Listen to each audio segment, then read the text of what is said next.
Terima kasih Mbak Nia Daniati. Sama-sama. Sudah mampir ke rumah. Iya. Udah nyempetin waktu. Iya, seneng banget bisa silaturahmi. Iya. Sebenarnya kita sempat tetanggaan ya? Iya, dulu waktu rumahku yang kebanjiran tapi yang di Bangka. Malah waktu tetanggaan gak sempet ketemu. Gak sempet ketemu. Sudah berjauhan malah ketemu. Itulah kehidupan. Kadang kalau misalnya udah dekat malah belum tentu bisa kenal. Nggak tahu pas sudah jauh malah kenal. Iya. Kalau aku sih dari kecil udah tahu Mbak Nia karena kan saya lebih dulu lahir. Sangat terkenal. Waduh, dulu dari kecil sekarang sebuah kebanggaan bisa kedatangan tamu. Aduh. Iya, saya juga makasih. Saya juga suka lagu-lagu Rian ini. Pokoknya lagunya ngehit semua. Cuma yang paling saya ingat itu lagu yang itu. Kau membuat aku berantakan. Itu Hancur lagu lebur. Album pertama. Album pertama ya, iya itu. Satu tuh saya juga suka ngikutin gitu. Selanjutnya. Wah, keren bener ya musisi-musisi muda dan penyanyi baru ini. Saya pikir luar biasa. Dan juga show-nya tuh yang terus ya. Ya, alhamdulillah. Kadang sebulan tuh bisa sampai minimal ya 20 off air minimal. Oh, 20 off air. Lagi tidak zaman seperti ini. Iya. Kemarin pas pandemi ya akhirnya stop semua kan. Oh iya. Tapi memang itu saatnya kita untuk istirahat. Mencari istirahat dan juga mencari gimana cara bisa tetap berpenghasilan. Betul. Di saat seperti ini. Ya, dan juga mungkin kuasa Tuhan itu untuk kita lebih dekat dengan keluarga. Karena selama ini mungkin sibuk. Benar. Ya, jadi banyak waktu, jadi tahu perkembangan anak juga. Iya, betul. Kalau enggak kan sibuk banget kemarin. Ini aku punya beberapa koleksi sebenarnya. Wah. Dan udah ditandatangan tadi. Ya keren loh, saya aja nggak punya ini. Nggak punya? Nggak punya, saya aja nggak ada tuh. Ini malah ini Pop Bossas keren nggak ada. Ini zaman pertama, album pertama sendiri lagi. Sekali itu sendiri lagi. Ini album pertama berarti ya? Album pertama masih Waduh. kecil. Ini umur berapa, Mbak Nia? 16 tahun. Tuh, kalau kata anak sekarang mah kinis. Kinis. Kalau anak sekarang itu semuanya udah bisa cantik. Kita dulu kan nggak dandan. Ada-adanya foto cuma dikasih lipstick, oke. Tapi jadi ketahuan cantik asli atau enggak. Ya emang begini udah. Ya aslinya udah begitu. Aslinya emang bener-bener cantik. Cuma dikasih bedak. Tapi sayangnya ini dapatnya udah pecah Oh ya. Jadi ya mau nggak mau harus diterima aja deh. Iya. Karena yang penting sih covernya bisa ditandatangan. Masih koleksinya keren juga Riani. Kok koleksinya bisa sampai padahal kan sekarang alatnya itu buat pasang ini jarang loh, udah jarang keluar. Nah sekarang sebenarnya sudah ada yang versi terbaru, jadi ada. Ada, tapi yang baru. Cuma memang kalau mau dengerin yang enak lagi sih pakai yang denger yang klasik ya, maksudnya yang memang yang jadul. Tapi sekarang ini sudah ada beberapa diproduksi lagi gitu. Nah ini juga keren karena aku jujur taunya pas di album ini nih, gelas-gelas kaca ini. Ini kan terkenal banget ya. Iya, gelas-gelas kaca. Sampai ada julukan si gelas-gelas kaca gitu. Gelas-gelas kaca. Untung nggak si gelas-gelas kaca pecah gitu. Kalau Mama Ina kan si burung camar gitu. Iya. Terus apa lagi kalau sebutan-sebutan gitu ya? Iya, biasanya sih dengan lagu-lagu kita dipanggilnya ada gelas-gelas kaca gitu kan.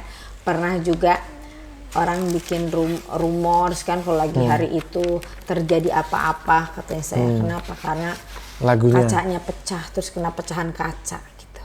Saat itu kan biasa kan orang bikin orang bikin kaget lah gimana hari itu berita-berita gitu. Nah ini terkait juga sama lagu ya. Mbak Nia tuh percaya nggak sih sama kutukan sebuah lagu? Karena kan kadang kayak contoh misalnya ya gelas-gelas kaca, orang selalu menyangkut pautkan dengan kehidupan pribadi. Terus kalau misalnya Ayu Ting Ting salah alamat palsu, terus akhirnya terjadi dengan kehidupannya. Kalau Mbak Nia tuh percaya nggak sih dengan hal seperti itu? Saya percaya banget. Tapi padahal lagu saya gelas-gelas kaca itu bukan tentang cinta loh. Oke, tentang apa ya? Tentang anak-anak yatim piatu. Oh iya? Iya. Jadi waktu itu saya pergi dengan almarhum Bang Rinto dan teman-teman artis lainnya ke salah satu panti asuhan yang ada di Barito, Jalan Barito. Itu namanya dulu Sayap Ibu. Jadi semuanya itu dikelilingi oleh kaca. Padahal susternya nggak memenuhi untuk menjaga anak-anak itu. Jadi anak-anak itu gini, Kalau nangis mereka hanya bisa ngadunya sama kaca. Di sini nangis, di sana dipegang. Terus lari ke sini lagi, ada di sebelah sana nangis lagi. Jadi itu rintihan anak-anak yatim piatu yang saat itu ada di ruangan yang berkaca semua. Mereka nggak bisa ngadu ke siapa selain sama kaca-kaca itu gitu. Jadi malah yang lagu itu tidak mengenai tentang percintaan ya. Bukan buat bukan cowok atau apa itu, enggak ya. Malah lagu lainnya yang banyak kejadian. Aku tak ingin dimadu. Oke. Judulnya gaun biru pengantin, untuk apa dia berikan cincin emas pengikat. Gitulah pokoknya lagunya.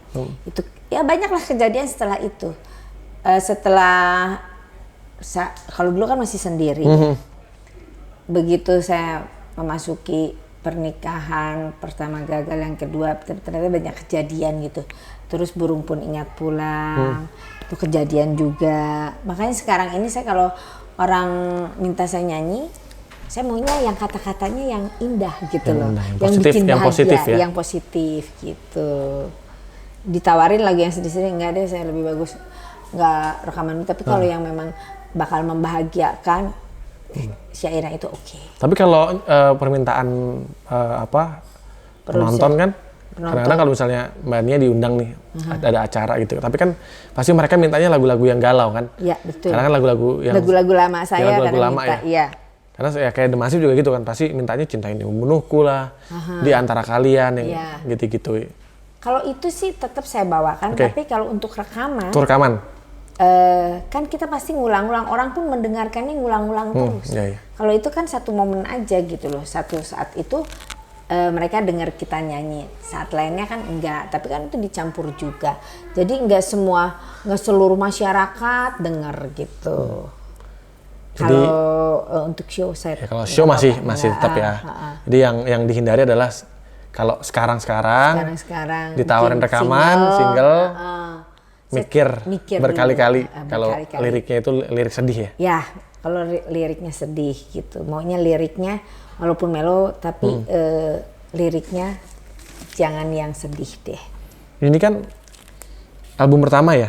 Sendiri Lagi. Nah, tapi ini kan malah nggak ada ciptaannya Om Rinto ya? Nggak ada. Pertama, kedua nggak ada. Nggak ada. Yang ketiga baru saya ada. Yang Kola Segalanya. Ya. Kau bagaikan burung yang terbang melayang. Itu terkenal banget ya lagunya juga saat itu ya? Saat itu sampai 3 juta kopi. Wow. Dapat Golden Records berarti ya? Dapat penghargaan. Dapat penghargaan emas juga dari produser. Terus dapat apa lagi ya? Penghargaan dari ini deh. Kalau itu udah di Aquarama sudah ya? Aquarama. Kalau nggak salah udah ada belum ya BASF, HDX itu. Pokoknya satu beberapa itu udah dapet gitu. Nah itu kan banyak banget lagu ciptaannya Om Rinto Harahap saat itu yang bikin Mbak Nia terkenal. Perannya Om Rinto saat itu apa aja sih Mbak? Penasaran juga sih. Oh sebenarnya gini. Selain bikin lagu dan gini loh. Jadi kalau kita itu udah di lagunya dikasih dari Bang Rinto itu, kita merasanya udah seperti keluarga dengan artis-artisnya semua walaupun tidak satu perusahaan. Kenapa? Karena kita sering pasti show bareng. Oke. Nah, show bareng seperti The Massive keliling kemana. Kita juga zaman dulu seperti itu. Tapi tentunya lagu-lagu dari Bang Rinto. Jadi kan udah kita seperti keluarga.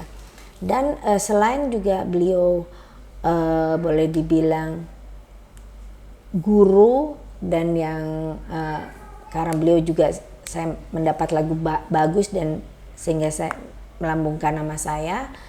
Bang Rinto itu untuk kehidupan sehari-harinya juga banyak menasehati saya gitu sebagai perempuan, karena dulu saya tuh perempuan banget, punya pikiran tuh perempuan plek asli yang tidak ada laki-lakinya, dan saya tuh orangnya seada-adanya polos banget gitu loh kalau menurut mereka polos.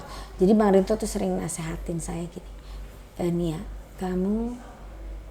jangan kamu tuh berpikir kalau kamu punya pikiran tuh kamu bahwa kamu tuh ya kamu gitu, nggak bisa. kamu harus berpikiran seandainya kamu jadi laki-laki bagaimana, seandainya banyaklah yang mengajarkan kehidupan seperti itu kalau sedang ngobrol. Akhirnya sedikit demi sedikit saya mulai mengerti, karena saya punya kakak itu hanya satu laki-laki, 6 perempuan. Sedangkan kalau di grupnya Bang Rinto itu kan banyak sekali laki-laki, tapi kita komunikasi baik dengan anak-anaknya juga sampai sekarang. Baik masih dengan baik istrinya, masih baik. Kalau ada apa-apa, bahkan Bang Rinto setelah meninggal sempat gelas-gelas kaca ini dibikin filmnya. Oh iya? Dibikin filmnya, dan saya mengajak putrinya Cindy untuk main di film itu gitu. Tapi pas previewnya itu kebetulan saya ada bikin acara bikin konser di Amerika, kerjasama dengan teman di sana, jadi saya tidak bisa hadir, tidak maksimal karena saya di sana itu waktu itu 3 minggu. Pas premier malah nggak datang? Iya, jadi kadang ada, karena kan itu bagaimana kita dapat jadwal saat itu, sedangkan ini kan sudah lama dirancangnya, jadi memang ya sudah jalan. Ya memang udah jalannya nggak bisa datang. Ya padahal lagu itu kan sangat melekat sekali ya sama Mbak Nia. Iya betul. Bahkan senang aja gitu ya lagu itu difilmkan. Ya tapi ya keadaan kita nggak bisa berbuat banyak untuk mensupport film itu karena sayanya pas di luar. Tuh. Nah ini kan Mbak Nia kan selain nyanyi juga main film juga kan? Iya. Saat itu kenapa akhirnya memutuskan untuk rekaman, punya album? Jadi gini ceritanya. Dulu waktu awal-awal nyanyi itu kan TV itu hanya satu. Ya, TVRI ya? Iya. Dan juga saat itu saya nyanyi itu usia saya masih 13 atau 14 tahun. Nah, saya ikut hiburan lepasan senja itu yang harus usianya 17 tahun. Sementara usia saya 13 atau 14. Nah, itu kan harus isi formulir, harus harus tesnya itu pakai piano aja kalau mau masuk TV. Nah udah akhirnya saya dites, begitu saya selesai dites saya lulus bisa masuk TV, tapi di sana di luar itu udah banyak nungguin produser untuk rekaman. Tapi saya nggak pede. Udah banyak tawaran padahal. Tawaran saat itu langsung mau saya nggak pede, saya bilang saya belum mau. Karena masuk TV aja kan, waktu kecil pernah masuk TV, tapi ini kan lagu-lagu remaja baru saat itu gitu. Akhirnya saya memutuskan untuk saya hanya nyanyi-nyanyi aja di TV dulu gitu. Melatih kepercayaan diri saya. Melatih mental lah ya? Mental. Nah setelah itu saya nyanyi di TV itu beberapa kali. Ada acara TV yang namanya Gerak dan Lagu pada malam 17 Agustus. Dan saat itu saya perannya jadi seorang anak yang ditinggal bapak ibunya tertembak perang. Saya di situ nangis, nyanyi lagu ayahnya Bang Rinto, dan nyanyi lagu Kepergian Mamanya Titik Puspa. Nah, setelah itu film ini ternyata ikut Festival Film Indonesia dan saya dapat penghargaan nominasi pemeran utama wanita. Gitu di Semarang adanya. Saya berangkat ke sana dalam perjalanan saya ketemu dengan produser rekaman saya ini, yang Aku Rama ini. Aku Rama ya? Ya. Nah mulai dari situlah saya ditawarkan, itu udah mulai percaya diri. Akhirnya saya rekaman ya, begitulah ceritanya sampai sekian album di sana gitu. Total berapa album ya? Aduh berapa ya, banyak ya, ada berapa? Banyak deh, pokoknya tiap 1 tahun tuh kurang lebihnya ada album Sunda, ada album Batak, ada album Manado, terus ada album Minang. Banyak banget ya? Iya, jadi kalau dibilang album saya juga nggak tahu, mungkin 60 lebih ada. Waduh, 60 lebih. Iya. Saya aja 6 album kayaknya panjang gitu umurnya. Iya. Satu album tuh bisa 2 tahun baru bikin album lagi. Kalau zaman dulu nggak cepet sih untuk albumnya, karena lagunya itu kan saya kan nggak mencipta lagu, saya hanya tinggal nyanyi aja ya? Tinggal nyanyi, bedanya. Tapi begitu juga zaman dulu kan, kalau artis penyanyi sekarang lebih enak, kenapa? Medianya lebih banyak, TV-nya lebih banyak, acaranya juga lebih banyak. Kalau dulu kan hanya satu gitu. Itu pun untuk ukuran saat itu kayaknya saya di rumah tuh hanya 2 hari setelah albumnya sukses itu keliling lagi gitu loh, di kontrak misalkan dealer, maksudnya brand mobil ini untuk keliling di Jawa atau untuk keliling di luar kota ataupun make up lah di kontrak juga gitulah. Ya alhamdulillah. Berarti di zaman tuh cukup banyak panggilan manggung juga ya? Iya. Zaman itu banyak banget. Kadang cuma tuker koper aja. Tuker koper? Di bandara, bawain ke bandara, tuker, langsung berangkat lagi. Ya hampir sama lah, kayak anak band gitu juga. Ya. Kadang kita malah pernah sebulan tuh nggak pulang, tur dari Lampung sampai ujung, sampai Aceh. Oh. Itu jalan tuh sebulan. Dari Lampung sampai Aceh, saya baru sampai dari Lampung sampai Medan aja saya kayaknya sudah capek 1 bulan tuh. Tapi nggak sampai Aceh, sama lah gitu. Kita sampai Sabang, jadi ya Sabang sama Merauke udah ya. Udah dirasain. Iya. Cuma kalau dulu enak mungkin masih sendiri ya. Iya. Kalau udah punya anak istri, kesian juga kangen ya. Biasanya ya kita udah atur tuh, maksudnya jangan sampai terlalu padat banget. Ada pulangnya. Ada pulangnya. Tapi sekarang di zaman sekarang udah jarang ada yang tur kayak gitu sih, kayak tur yang panjang. Terus ya? Iya. Jadi biasanya manggung, besoknya udah bisa pulang, ntar 2 hari lagi baru. Iya. Ke kota yang dituju gitu. Karena itu juga buat mengurangi cost-nya panitia kan. Benar. Kalau enggak rame-rame di sana, gimana? Lebih bagus pulang dulu kan. Ya, kalau zaman dulu aku sempat ngerasain tuh yang di bis, mandi di pinggir jalan, ada pom bensin mandi, nyampe siap-siap manggung lagi, itu pernah juga ngalamin. Ya? Kalau laki-laki mungkin bisa gitu, kalau kita perempuan tetap tidak bisa, harus ada ruangan dan segala macam. Kalau laki langsung jalan. Sama sih, kita juga pernah keliling pakai bus dan berhenti juga pernah. Itulah dari mulai Sulawesi juga sampai ke pedalaman juga pernah, dari Lampung sampai itu juga Sumatera Utara pernah, cuma tidak sampai Aceh aja. Oke, Mbak Nia kan dalam hidupnya Mbak Nia kan lumayan, kalau aku lihat di TV juga kayaknya banyak berita-berita yang seru-seru juga kan. Seru banget.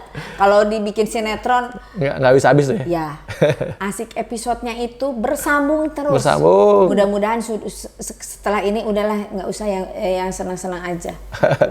Itu masa paling beratnya Mbak Nia tuh di momen apa sih? Kan di industri hiburan banyak, juga. Ya, sudah lama juga ya. Ya, masa-masa menurut saya berat. Ya tentunya untuk memutuskan pertama waktu menjalani kehidupan saya sendiri saat itu, yang mana kegiatan nyanyi saya sudah tidak aktif lagi.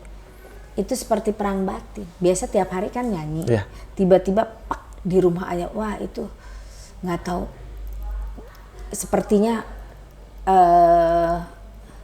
hati ini nggak nerima, tapi mau keluar, tapi kita nggak bisa kondisinya. Ya karena kan biar bagaimana kalau sudah berumah tangga itu mengikuti aturan yang sudah diterapkan oleh kepala rumah tangga ya. Dan itu tentunya saya hargai. Tapi ya kalau kembali lagi ke diri kita, tetap aja saya juga masih manusia biasa yang tidak bisa nerima keadaan yang seperti itu. Tapi ya saya coba, akhirnya saya bisa. Dan yang paling sulit setelah pada saat-saat itu tentunya kejadian-kejadian yang memang saya harus menentukan sikap untuk yang kedua kalinya itu. Tidak mudah, mana di saat itu saya harus menikahkan anak. Jadi di sisi lain saya tidak ada teman, di sisi lain saya harus memutuskan sikap gitu, mengambil sikap. Nah itulah yang paling berat saya rasa sih. Tidak mudah. Mungkin kalau orang bilang, nih kok sampai sekarang bisa bla-bla sampai sekarang, ya saya bersyukur. Mungkin selama ini saya di rumah dan banyak sekali ini gelombang kehidupannya, ya Allah kasih bonusnya mungkin sekarang gitu aja. Saya memaknainya, nggak pernah saya mau ambil pusing. Semua orang hidup pasti ada gelombang kehidupannya. Terus berarti kan sudah, kalau dalam kehidupan pribadi kan 2 kali berarti ya? Ya, 2 kali. Udah. Berarti yang sekarang ini akan ada yang akan datang. Saya udah nggak mikirin lagi, udah ngasuh aja lah, ngasuh anak, ngasuh cucu, sudah bahagia. Sekarang gini, kalau misalkan saya bisa bersilaturahmi ke rumah Rian. Kalau misalkan saya ada suami, nanti aturannya lain lagi. Ya sudahlah, sudah cukup. Kalau boleh memilih, ya seperti ini aja lah saya. Gitu. Toh alhamdulillah masih dikasih rezeki. Anak juga sudah 2, udah punya cucu apalagi gitu. Tapi kalau ada kesempatan saya tiba-tiba diberikan. Ya kalau misalkan itu jalannya seperti itu, kuasa yang maha kuasa ya, saya tidak bisa bilang apa-apa ya, mau bilang apa. Tapi kalau untuk sekarang memikirkan ke situ, enggak sama sekali. Atau yang lama balik lagi mungkin? Oh enggak. Gitu. Sudah, kalau yang itu sih sudah seperti ini aja lah, sebagai teman aja. Kalaupun biar bagaimana kan itu bapaknya anak saya, itu sebagai teman aja. Berarti udah ditutup ya? Iya. Rapat atau agak kebuka dikit? Pintu kali rapat, tutup, buka. Saya itu biasanya kalau udah mengambil keputusan, kalau saya kalau sudah jalan, saya biasa nggak nengok lagi ke belakang. Tapi kalau saya masih bersabar, saya orangnya dari A sampai Z saya bisa tahan kesabaran saya gitu. Mbak Nia tuh lahir bulan apa ya? April tanggal 17. April 17 berarti bintangnya Aries. Bintang saya Aries. Kalau Aries itu biasanya menurut bisa saya move on ya? Iya. Tapi kalau dia setia benar. Setia banget. Dan dia kalau sudah setelah itu dia nggak akan nengok lagi. Sekarang berarti kegiatan yang lagi dilakukan ke depan atau kalau kegiatannya ya sekarang ini kan situasinya masih seperti ini, jadi semua mungkin sama dengan Rian juga kesibukannya, kita mengisi kesibukan, kita ngevlog, bisa silaturahmi ya, lain-lainnya juga ya. Dari segi usaha apapun sekarang juga masih orang-orang pada tiarap, tapi sementara apa yang bisa kita kerjakan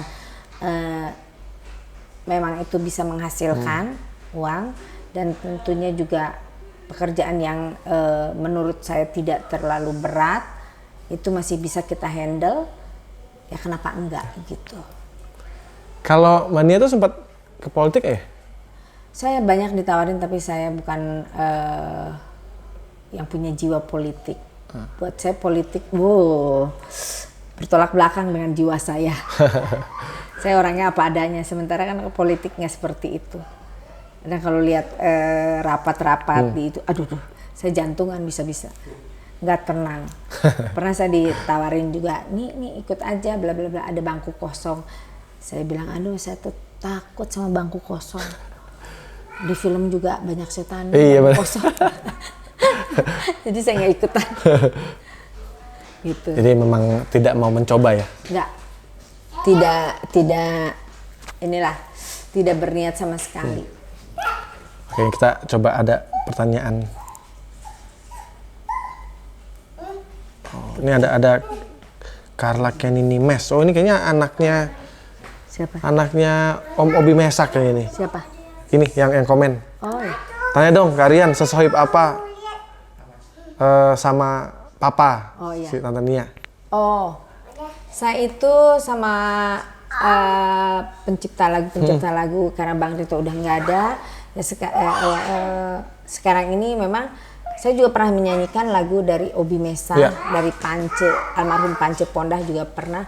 Jadi saya kalau dengan almarhum Pance lagunya ya karena udah meninggal, pernah berapa album, bahkan dia main ininya ya, lagunya waktu awal-awal saya pernah jadi visualnya almarhum Pance itu. Kalau dengan Obi, zaman saya waktu Obi Mesa itu zaman awal-awal saya rekaman, ada lagunya dia di album ini deh. Bentar ya. Api Asmara Mencinta, ada deh. Album pertama? Iya, album ini nih. Album ini apa album? Oh, album Kola Segalanya judulnya, bukan album ini. Itu judulnya Cinta Biru. Jadi kenal sebetulnya sudah lama. Langit pun biru, laut pun biru, sebirunya cinta Jadi beliau tidak bisa di atas, padahal lagunya bagus karena ada Rinto Harahap. Oh iya. Jadi dia yang ke bawah. Nah setelah itu beliau Obi Mesa itu booming lagunya. Nah saya juga ada menyanyikan lagu dia. Tapi setelah saya banyak menyanyikan lagu itu, bahkan kita ini deketnya setelah rekaman-rekaman ini tidak jadi rekaman, di acara show-show sering bareng. Bahkan selain itu juga saya bilang sama Obi, sampai sekarang juga saya suka keep in touch gitu, suka. Kalau dia lagi ngeluarin bikin lagu apa, saya bilang, Bi, ini lagunya harusnya banyak orang gini. Udah saya mintain ya teman-teman artis nyanyi ini itu, ya udah. Terus kadang saya gini, Obi, kita itu yuk nyanyi, kita keluar, saya urusin semua visanya ini tuh gitu. Saya urusin tapi belum waktunya mungkin ya gitulah. Dekat, kita sering komunikasi gitu dalam pekerjaan ataupun dalam lagunya dia. Maksudnya kalau pas ada acara nyanyi di mana, kita saling memberikan job. Oke, nah sekarang karena Mbak Ania kan juga penyanyi dan musisi juga yang pasti pernah merasakan asam garamnya industri musik lah. Iya. Nah, harapan Mbak Ania untuk industri musik Indonesia di era sekarang? Tentunya musik Indonesia ini lebih bangkit lagi tentunya dengan adanya musisi-musisi muda ini memang udah cukup bagus ya. Tapi yang mungkin kesejahteraan kehidupannya yang sekarang juga memang sudah bagus ya. Tapi paling tidak bisa diterima di mancanegara, paling tidak kan. Itu aja harapan saya, musik Indonesia bisa jadi tuan rumah di negeri sendiri. Gitu aja. Siap. Terima kasih Mania waktunya. Sama-sama, dan jangan lupa juga subscribe ya. Oke, jangan lupa like, share, comment, and subscribe untuk channel YouTube Rian The Massive Total. Rian Eki Pradipta dan juga Mania. Oh, dan juga channel YouTube saya Nia Daniati Channel. Ya, Oke? Jangan lupa subscribe. Wajib ya. Oke. Terima kasih ya Mania waktunya. Terima kasih banyak. Sukses ya. Thank you. Yuk.